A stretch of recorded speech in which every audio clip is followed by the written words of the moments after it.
బూటకపు ప్రచారాలను సమాప్తి చేసి రాష్ట్రానికి ప్రత్యేక హోదా తీసుకురావడానికి పుట్టింది జై భారత్ నేషనల్ పార్టీ.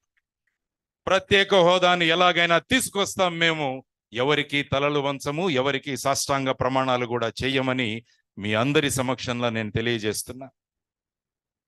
చట్టంలోని రాజ్యాంగంలోని లోపాలను లొసుగులను వెతికి ప్రభుత్వాలు దోపిడీలకు ఎలా పాల్పడాలో అని ఆలోచిస్తున్నాయే తప్ప ప్రజలకు ఎలాంటి సేవలు అందించాలో అన్న తలంపులు చాలా తక్కువైపోయాయి. వీరు వాళ్ళు తిన్నారు అంటున్నారు, వీరు వాళ్ళు తిన్నారు అంటున్నారు, వాళ్ళు వీరు కూడా తిన్నారని అంటున్నారు. వీరు వాళ్ళు తిన్నారంటున్నారు, వాళ్ళు వీరు కూడా తిన్నారని అంటున్నారు. వేరొకరు తిన్నారు అని బహిరంగంగా సభలో ప్రకటించి పర్వాలేదులే అని మద్దతిస్తున్నారు.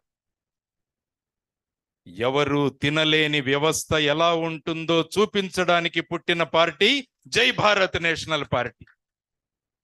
అవినీతిని అంతమొందించి ఎవరు ఒక్క రూపాయి తినలేని ప్రభుత్వాలు ఎలా ఉంటాయో చూపించడానికి పుట్టింది జై భారత్ నేషనల్ పార్టీ. ఇది అందరూ గమనించాలి. మన దేశానికి 75 సంవత్సరాల కింద స్వేచ్ఛా స్వాతంత్రాలు లభించాయి. అవి ఎంతగా దుర్వినియోగం అయ్యాయంటే మనకు మనమే బందీలుగా మారిపోయాం.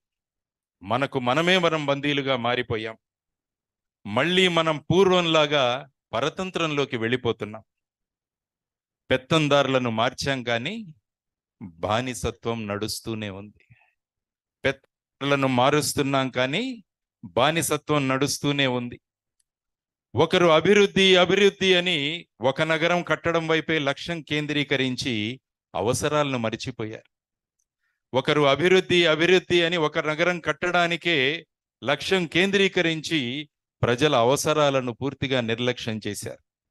ఇంకొకరు అవసరాలు అవసరాలు అని అభివృద్ధిని పక్కకు నెట్టారు. అభివృద్ధితో ఎలా అవసరాలు తీర్చవచ్చో ప్రజలకు చెప్పి బానిసత్వం నుంచి విముక్తి కలిగించడానికి పుట్టిన పార్టీ జై భారత్ నేషనల్ పార్టీ. జై భారత్ నేషనల్ పార్టీ బానిసత్వాన్ని నుంచి విముక్తి కలిగిస్తుంది.